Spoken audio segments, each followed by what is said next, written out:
Olá a todos e bem-vindos ao podcast. E esta é a nossa segunda edição do dia. Hoje a gente vai mergulhar em um capítulo um tanto controverso da história. A Operação Paperclip. Vocês já ouviram falar? Sim.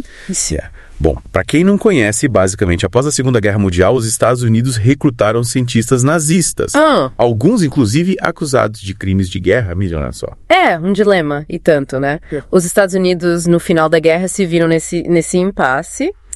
De um lado, você tem a questão moral, Claro, de não colaborar com pessoas ligadas ao regime nazista. sim. E, por outro lado, você tinha a necessidade de impedir que esse conhecimento científico, né, nazista, caísse na mão da União Soviética. A Guerra Fria coloca tudo em perspectiva, né? Exato. Os Estados Unidos e a União Soviética estavam nessa corrida por supremacia tecnológica, né? E nesse contexto, a Operação Paperclip buscava garantir que os Estados Unidos não ficassem para trás, né? Mas como será que essa operação funcionava na prática? Então, a Operação Paperclip, ela visava recrutar esses cientistas nazistas, a despeito do passado deles, para trabalhar em projetos americanos. O objetivo era bem claro, né? Evitar que a União Soviética se beneficiasse desse conhecimento e impulsionar, né, o desenvolvimento tecnológico dos Estados Unidos. Entendi. Que tipo de cientistas foram recrutados? Eu imagino que alguns nomes sejam bastante conhecidos, né? Ah, com certeza. Um dos exemplos mais emblemáticos é o Wernher von Braun, Sim. um dos principais nomes por trás do programa espacial americano.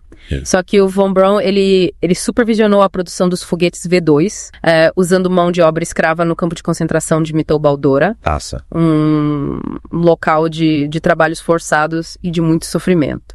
Outro nome importante é o Arthur Rudolph, engenheiro condecorado pela NASA, que também tinha ligações com o regime nazista.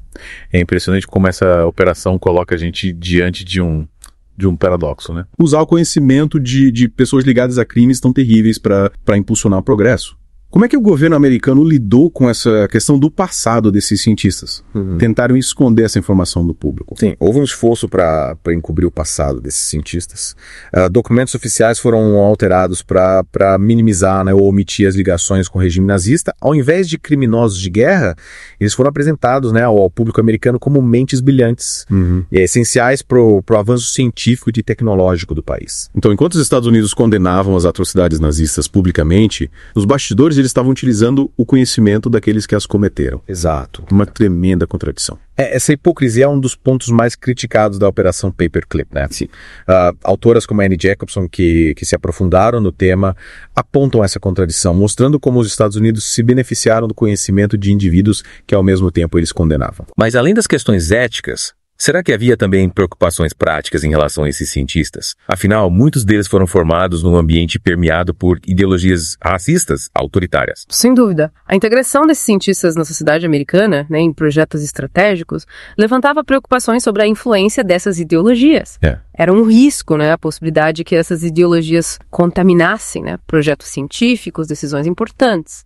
Um caso que ilustra bem essa preocupação é o do Kurt Bloom. Kurt Bloom, quem foi ele? O Bloom era especialista em armas biológicas. Nossa. Ele foi acusado de realizar experimentos em prisioneiros de campos de concentração. Meu Deus. Apesar desse passado, ele foi recrutado pelos Estados Unidos para trabalhar em programas de pesquisa. Caramba. O que mostra bem a complexidade da situação. Que situação complicada, né? De um lado, o medo do avanço soviético, a necessidade de garantir a segurança nacional. E por outro, a incorporação de um indivíduo com um passado tão obscuro. Uma decisão difícil de justificar. Com certeza, né? E esse caso, ele nos leva a questionar os limites da ética em nome da segurança nacional, né? Será que os fins justificam os meios? Até que ponto a gente pode compactuar com ações moralmente questionáveis em nome de um bem maior? São perguntas complexas, né, sem respostas fáceis. Mas é importante a gente refletir sobre elas, principalmente ao analisar eventos históricos como a Operação Paperclip. A Operação Paperclip, ela nos deixa um legado de questionamentos, né? Como conciliar o progresso científico com a ética. Como lidar com o passado, mesmo quando ele contradiz os valores que uma nação defende. Questões importantíssimas para a gente refletir. E a Operação Paperclip mostra pra gente como essa linha, né, entre o bem e o mal, o certo e o errado, pode ser tênue. Principalmente em momentos de tensão internacional, como era a Guerra Fria. É como se os Estados Unidos estivessem em um dilema, né? Condenar publicamente as atrocidades do nazismo, mas por baixo dos panos, né? Buscar se beneficiar do conhecimento daqueles que as cometeram. Sim, e essa dualidade, ela permeia toda a Operação Paperclip. Enquanto o governo americano incentivava a denúncia dos crimes nazistas nos julgamentos de Nuremberg, né? Simultaneamente, eles acolhiam e protegiam indivíduos ligados a esses crimes. Uma postura contraditória, né? Que levanta sérias questões sobre a transparência e a responsabilização. E além dessa questão ética, que outros impactos a Operação Paperclip teve? A Operação Paperclip teve um impacto significativo no desenvolvimento científico e tecnológico dos Estados Unidos, principalmente em áreas como a corrida espacial, a pesquisa de foguetes. O conhecimento trazido por esses cientistas alemães, ele impulsionou diversos projetos, né, e contribuiu para o avanço tecnológico do país. Então podemos dizer que a Operação Paperclip, apesar de todas as controvérsias, teve um lado positivo. Sim, mas é importante a gente reconhecer que esse lado positivo, né, ele está intrinsecamente ligado a um passado obscuro. O avanço científico proporcionado pela Operação Paperclip, ele foi construído sobre o conhecimento de indivíduos que participaram de crimes contra a humanidade. Então essa dualidade, ela nos convida a refletir sobre o custo do progresso, né? E os limites da ética. E como essa dualidade se reflete na trajetória desses cientistas? Eles se arrependeram de seus atos. A questão do arrependimento, ela é complexa. Alguns cientistas se manifestaram publicamente contra o regime nazista, expressaram remorso pelos seus atos. Outros, no entanto, minimizaram sua participação nos crimes e se concentraram, né, nas suas contribuições científicas. É difícil a gente avaliar a sinceridade do arrependimento, né? Claro. Principalmente num contexto onde a autopreservação, a busca por oportunidades profissionais estavam em jogo. Imagino que a chegada desses cientistas nos Estados Unidos tenha gerado reações diversas, né? Como a sociedade americana recebeu esses indivíduos. A recepção foi, no mínimo, controversa. Parte da sociedade americana se opôs à presença desses cientistas, questionando a ética de acolher, né, indivíduos ligados ao nazismo. Sim. Outros, no entanto, viam a Operação Paperclip como uma necessidade estratégica, né, justificando a colaboração com esses cientistas em nome da segurança nacional. E como o governo americano lidou com essa divisão na opinião pública? O governo americano adotou uma postura pragmática, buscando minimizar as controvérsias e focando nos benefícios, né, científicos e tecnológicos proporcionados pela Operação Paperclip. A narrativa oficial enfatizava a genialidade desses cientistas e minimizava suas ligações com o nazismo. Mas será que essa estratégia de minimizar o passado foi eficaz? A longo prazo, essa estratégia se mostrou insustentável, à medida que as pesquisas sobre a Operação Paperclip avançavam, né? Na verdade, sobre o passado desses cientistas veio à tona, né? Gerando novos debates, novos questionamentos sobre a ética da operação. E como essa revelação impactou a imagem dos Estados Unidos? A revelação no passado desses cientistas manchou a imagem dos Estados Unidos, né? Colocando em xeque a moralidade do país. A Operação Paperclip se tornou um símbolo da hipocrisia americana, né? Expondo a contradição entre o discurso, né, de defesa da democracia e dos direitos humanos e as ações pragmáticas em nome da segurança nacional. Então a Operação Paperclip nos leva a questionar não apenas as ações do passado, mas também a narrativa construída em torno dessas ações. Exatamente. A Operação Paperclip, ela nos mostra como a história é frequentemente escrita pelos vencedores, né? Moldando a narrativa para justificar suas ações, minimizar seus erros. É fundamental a gente ter um olhar crítico sobre a história, né? Questionando as narrativas oficiais, buscando diferentes perspectivas, e a Operação Paperclip nos oferece uma oportunidade valiosa para esse exercício de reflexão crítica. Sim, e essa reflexão crítica nos ajuda a compreender as complexidades do passado, né? A identificar padrões históricos e evitar que erros se repitam no presente.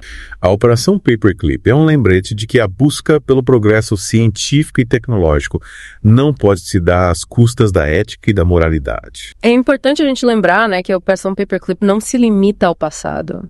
Ela nos impacta até hoje, gerando debate sobre a ética na ciência, a responsabilidade dos governos. E como essa operação influencia a forma como a gente vê a ciência hoje? A Operação Paperclip, ela levanta a questão da neutralidade da ciência.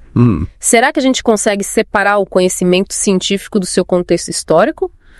Das motivações, das ações daqueles que o produziram? Uma pergunta complexa, né? Sem respostas fáceis. De um lado, a ciência busca a verdade, o conhecimento objetivo. Mas, por outro lado, ela é produzida por seres humanos com suas crenças, valores, falhas. Exato.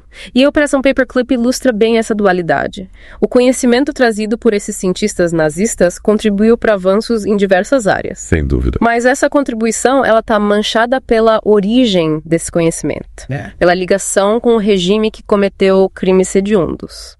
Podemos dizer, então, que a Operação Paperclip nos obriga a confrontar essa complexidade, né? Sim. Da relação entre ciência e ética. A Operação Paperclip nos mostra que a ciência não é imune à ética.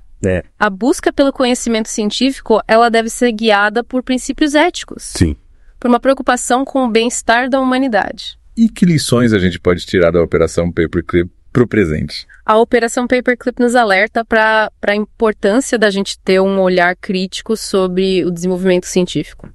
Questionando as suas motivações, né? Os seus métodos, os seus potenciais impactos. Isso. O progresso científico não pode ser um cheque em branco. E como a gente pode garantir que a ética seja um pilar central no desenvolvimento científico? É fundamental a gente promover a transparência, o debate público, a responsabilização, as decisões sobre o desenvolvimento científico e tecnológico, elas não podem ser tomadas em segredo sem a participação da sociedade. Então a Operação Paperclip nos deixa esse legado de questionamentos, né? Sim. Mas também um chamado à ação. Um chamado para que a ciência seja usada de forma ética, responsável para o benefício da humanidade. Exatamente. E para que a Operação Paperclip não se repita, a gente precisa aprender com o passado. Fortalecer os mecanismos de controle ético e garantir que a ciência seja uma força para o bem, para a construção de um futuro mais justo, mais humano. É isso aí. A Operação Paperclip, ela nos convida a uma profunda reflexão sobre a ética na ciência, né? E a responsabilidade de todos nós em garantir que o conhecimento seja usado para o bem. E você, caro ouvinte, o que pensa sobre tudo isso? Deixe seu comentário nas redes sociais do podcast. Lembrando que o podcast vai ao ar 2 vezes ao dia, de segunda a sexta, às 9h da manhã e às 18h. E aos sábados, ao meio-dia. Até a próxima!